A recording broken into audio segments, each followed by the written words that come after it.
زعوش ماتش بيراميدز وسيراميكا عشان خاطر الحكم يكون زي الزفت. طرد بدون اي طرد وجرف وحاجة مقرفة في الحكام المصرية بصراحة. لازم يكون في وقفة في الحكام المصرية يا جماعة.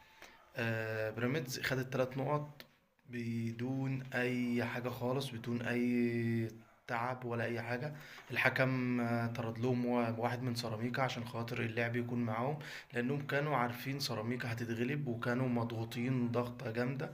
وشوفوا الفيديو قدامكم وتابعوا، ولايك وشير وشيروا الفيديو على قد ما تقدروا. قدر انه يوقف سلسله او يعني يعطل سيراميكا في فتره بتسديده زاحفه من حامد حمدان في الدقيقه 47. قدر انه يوقف سلسله